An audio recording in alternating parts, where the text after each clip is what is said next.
Welcome everyone to Couch Potato Diary. Happy Monday. My name is Peter Klein. Thank you very much for tuning in today. Recording after a wild NFL Sunday. That's what today is going to be focused on. A little bit of baseball at the end, but mainly this is recapping what was a crazy weekend in the National Football League. So let's get right into it and look at this Week 16 NFL recap.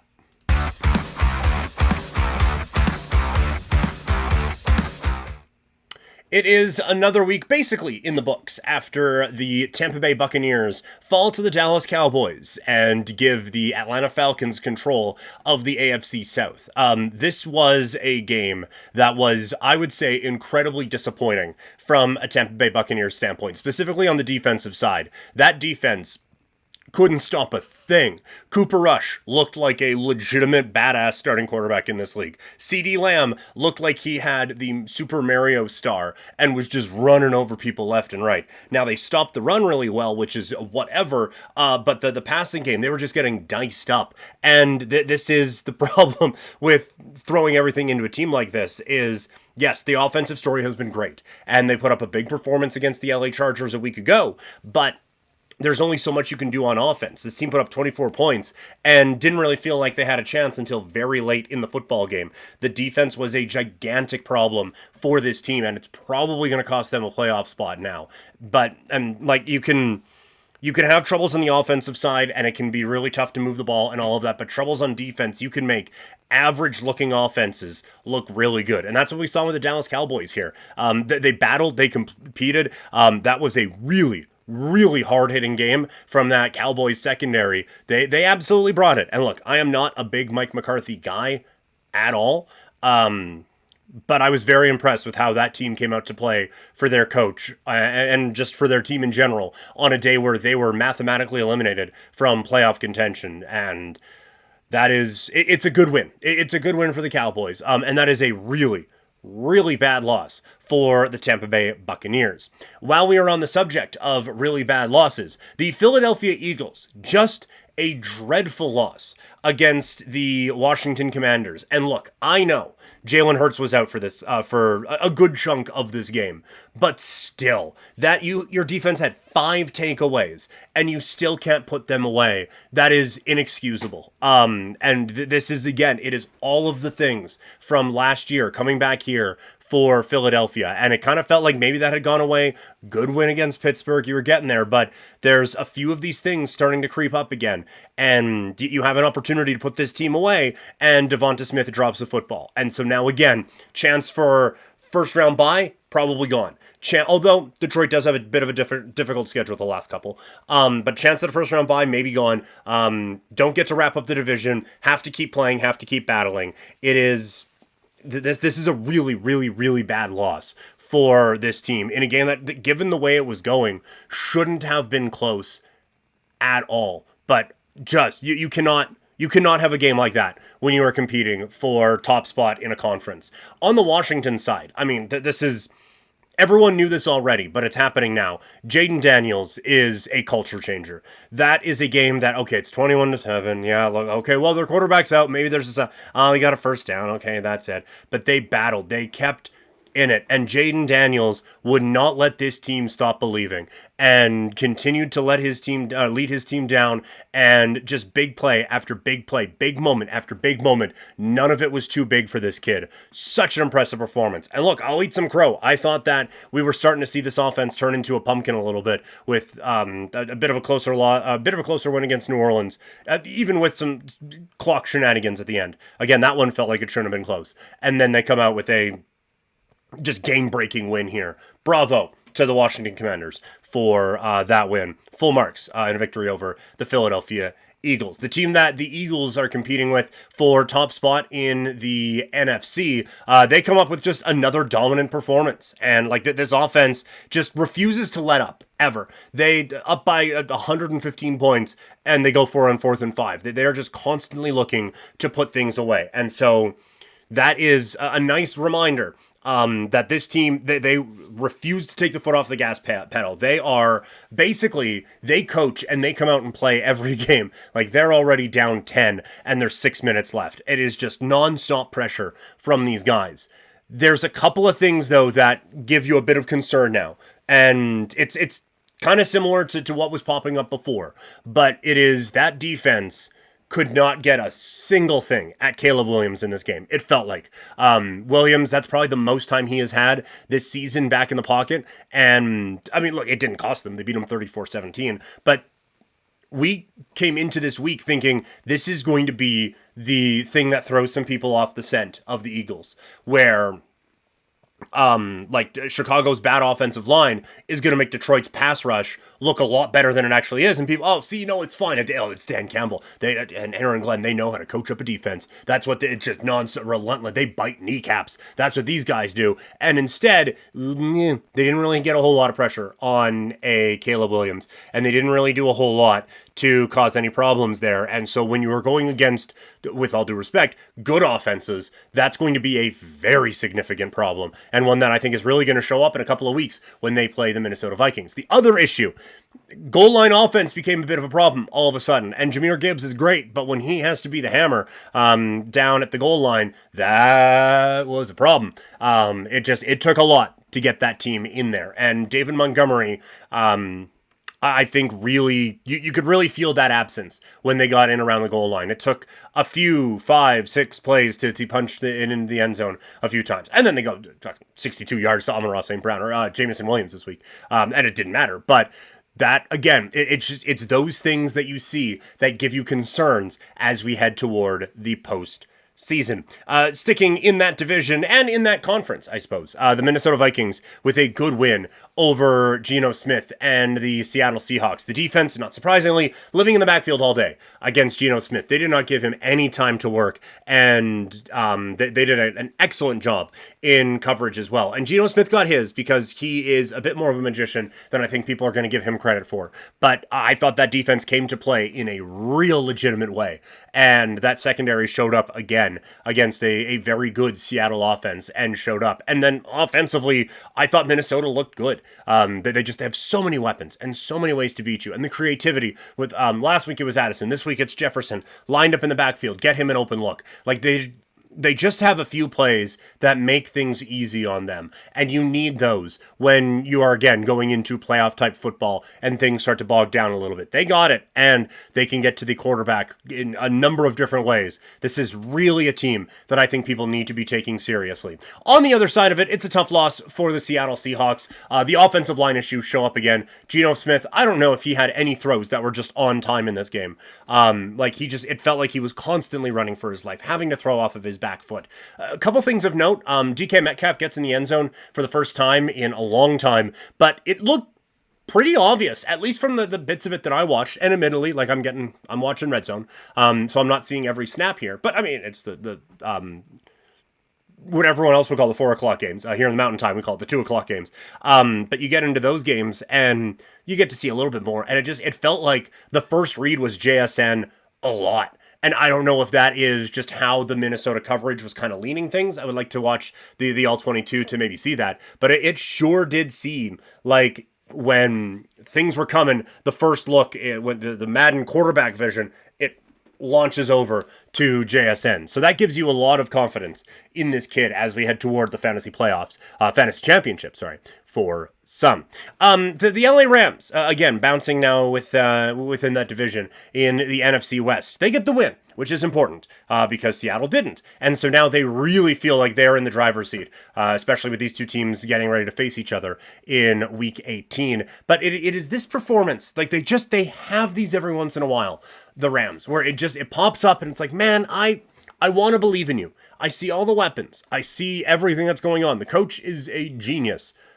But there's still a couple of games where it's like, had to really battle to beat a really bad Jets team. And I get West Coast going east, LA in a very cold football game against the Jets, but still, they're going to win. If they make the playoffs, they're going to win the division. And then the week after that, they're going to be on the road because that is the reality of the situation for the LA Rams.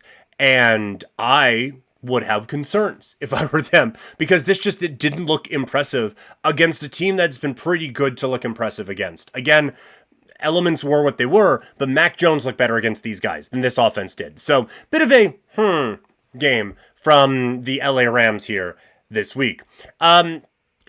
In the NFC South battle, and obviously, like, a lot of the focus today is going to be on the NFC, because the AFC got theirs earlier in the week with the Saturday games leading up to the Christmas Day games here on Wednesday.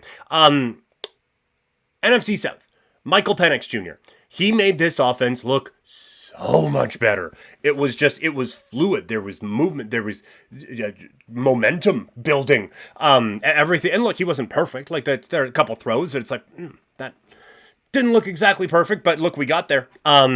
It was good. I thought it was a good performance from him. And yes, it was against the Giants, but last week was against the Raiders, and it looked like dog shit. This looked a completely different team. Also, throwback unis, 100% bang on. Atlanta Falcons, I think, top 3 in the league in jersey combos that this team can roll out on a week-in, week-out basis. But it was good. And the thing you like from him, we're not going to get too much into the Patriots here, but Drake May as well. And Jaiden Daniels, the rookie quarterbacks, really impressing with the composure that they have. Like, the moment didn't feel too big. The Giants didn't do a whole lot to make it feel big, but the moment didn't feel too big for him, and he was able to go out and get the job done. So I was quite impressed with what I saw there. On the opposite end of impressed, I hated this performance from the Arizona Cardinals. I thought this was a game that this team should have dominated. And Carolina has been playing better than whatever, right? But you have a Arizona team that, if they lose, their season is over. Season on the line against the Carolina Panthers. And yeah, they put up 30, but none of the good plays happened until they absolutely 100% needed them to. And it just felt like the Cardinals were just going to go through, it's Carolina. Like it... like, we don't have to bring out our A game, and it's whatever. Okay, fine. 3rd and 15, we'll come up with a big play. Down by 15, all right, we'll come up with a big play. Like, fine. Like, it just, you had to drag this team into this fight, this whole game, and then they were able to get there and get close, and then they ended up losing in overtime. Like, it was such an uninspired performance from this Arizona Cardinals team, and losing James Conner was a big blow, obviously, but the offense still put up some points late in comeback mode, but it didn't, best I can tell you, it didn't look good from an Arizona standpoint. And 30 points, I think, is going to make it seem like, oh yeah, offense, whatever, defense couldn't get a stop. Defense couldn't get a stop is true. They couldn't tackle a thing in that game. But the offense looked pretty bad for most of this football game. A couple quick ones in the NFC. Again, we didn't have a whole lot from the AFC this week, but the Buffalo Bills survive in advance is what I have written down for them as they pick up a 24-21 win over the New England Patriots. They kind of got dominated in the first part of this game. They ran 3 plays, I think, for 11 yards in the first quarter, while the Patriots had a couple of touchdowns, and then they took over. Like, the offensive line for New England really did push the Bills around, and as the game went on, that battle in the trenches went more and more over to the Buffalo side until eventually Buffalo was in complete control. And then the big play is the swing back to Stevenson. He gets just truck sticked by Russo. Ball comes out. It's actually like it looked like it was an incomplete pass. It ends up being a lateral because it was behind him. Buffalo pounces on it. Hey, it's in the end zone. It's a touchdown. And that's basically your ball game there for the Bills. It wasn't a performance that inspires a whole lot of optimism and confidence, but if we're going to let the Kansas City Chiefs get away with these types of wins all season long, I think Buffalo, who has been dominant lately, is allowed to have one like that. And then lastly, this one a bit more from a fantasy standpoint, but holy smokes, Jonathan Taylor. He heard y'all. He heard y'all. Saw every meme, all of it, because he came out, and my guy balled. What a game from Jonathan Taylor. Running down the tunnel, still holding the ball, I thought quite funny. And you really see, like, this offense has some question marks. 100% it does. But this is still one of the more talented running backs in the league. And I think we forget about it because it is very easy to not think about the Indianapolis Colts. But Jonathan Taylor, incredibly talented human being when it comes to the sport of football. And then lastly, like, the Titans defense is given up. Like, that was just putrid today. The angles that their safeties were taking to get to the ball, that there was just, it was a couple absolute just walks untouched for touchdown for Jonathan Taylor in this game. So yeah, pretty brutal. Pretty brutal performance from the Tennessee Titans. So those are the thoughts after a busy Sunday in the NFL. Let's put a bow on this show today. As always, presented by Sea of Dead. You got the merch. We got some new hats in stock, so you can buy these now. seaofdead403.ca is the place to go. Baseball, a couple big signings. Let's talk about them.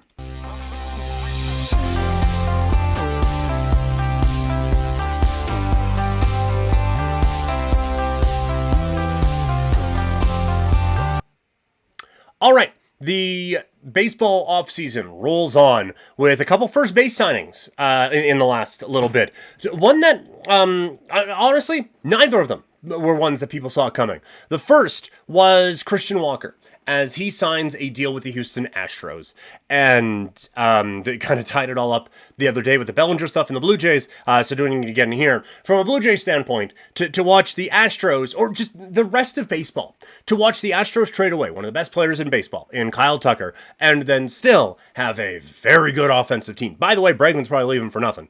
That's infuriating, but that's kind of what they are doing. Walker, I think, is such a great fit in this lineup, and just to have him and Alvarez be able to be those bashers in the middle of the lineup with Altuve still being able to get on base, it still gives this lineup quite a threatening presence throughout it. And if you want to stretch it out a little bit and do a bit of mixing and matching to lengthen this lineup, you absolutely can. But this is still a very dangerous team with still at least one of the better pitchers in baseball in Framber Valdez, and just a very well-run organization. But that part of it is getting questioned a lot, as people are wondering, like, look, you guys are trading away high-end players, yeah, before you can sign them, but then you're signing other guys to still big contracts, but just not as big. Like, you're trying to act like a big market team and a small market team all at the same time. And it's like, if you just, again, it all comes back to this. And it is easy for me to say because it's not my money, but we've talked about it before. The smallest valuation of a Major League Baseball team, any of them, is $1 billion. So I feel like you can just spend a little more and get both of them. And hey, look at that. Now you have one of the dominant lineups in at least the American League, and off to at least the ALCS we go. Instead, you get, okay, well, and look, they did a fantastic job of piecing things. They lose George Springer. In comes Kyle Tucker. They lose this, they bring in that. They lose that, they bring in this. Oh, well, Verlander isn't really, okay, well, Garrett Cole, we've gone. Framber Valdez comes in. Who? Doesn't matter. Might win a Cy Young someday. And he just goes out and dominates and still wins World Series. Like, they have done an unbelievable job of just kind of having that pipeline, keep bringing in guys and keep bringing in guys and keep bringing in guys. And then again, like the Kyle Tucker one, again, one of the better players in baseball, certainly one of the better outfielders in baseball. And they move him and they still get starting third baseman out of it and a pretty good deal. And again, able to sign Christian Walker and move on. So it is very weird to see an organization run so frugal in one sense and then still go out and spend big the other. It's like, why? Like, you're so close. Why are we messing around with this sort of a thing? Everyone thought that Walker was going to go to the Yankees, and so that became a bit of a surprise. And they go out and sign Paul Goldschmidt to a 1-year deal. This one, it feels like a move that the Yankees make, and it works like 15 years ago. Now I am not so sure. It kind of screams Anthony Rizzo from last year. Right? And obviously that didn't go well. Rizzo just hit a wall. And then the rather famous fielding now kind of punctuates everything in his time out in New York. But Paul Goldschmidt now is the guy operating first base for the New York Yankees. He is the very not great combination of 37 years old and coming off of his worst season in the big leagues. That at his peak, in his prime, genuinely one of the better players in baseball. Without a doubt, one of the better players in baseball. Really hits his stride at 25 in 2013, where he goes 36 and 125, 36 home runs, 125 RBI, and then was just basically consistently a 30 home run dude, unless you're playing in a pandemic shortened season. But he is an absolute masher. Great eye at the plate, like OPS plus. A couple years ago, he has an OPS plus of 177, which means he was 77% better than the average hitter in baseball, which, great. But last year was quite a significant fall off a cliff for him. And if you are 26, then it's like, you know what? League figured him out, bouncing back. At 36, you just don't see a whole lot of fantastic bounce back seasons at 37 years old. And so I feel like this is the first one where it was like, well, we didn't get our guy, let's go to this. And the backup plan, it feels like it doesn't fit.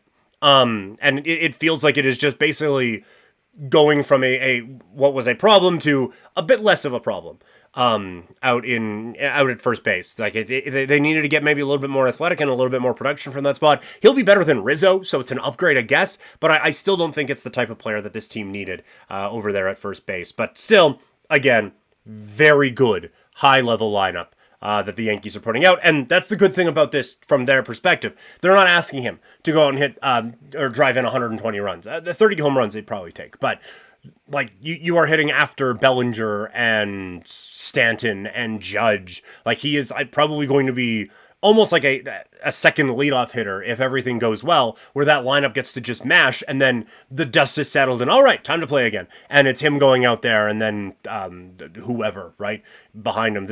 It's going to be a really good lineup. He's going to be batting sixth. So maybe it is looking too much into a number 6 hitter, but it still doesn't feel like the big move that the Yankees wanted at first base to really round out the rest of this offseason. All right, that's going to do it for the show. Obviously, with it being the holidays, recording schedule and everything is going to be all over the place, but hoping to get a lot more NFL stuff in the next little bit. And then for podcast listeners, a whole lot of year in review things are coming your way. From a live stream standpoint, probably only got 1 or 2 left before everything winds down for 2024, as I am heading off to Saskatchewan, and I don't really trust the internet out there. So that's what's going on here. Thank you guys so much for hanging out. Follow me on social media. I'm at Primetime Klein, and I'll talk to all you later. I am out.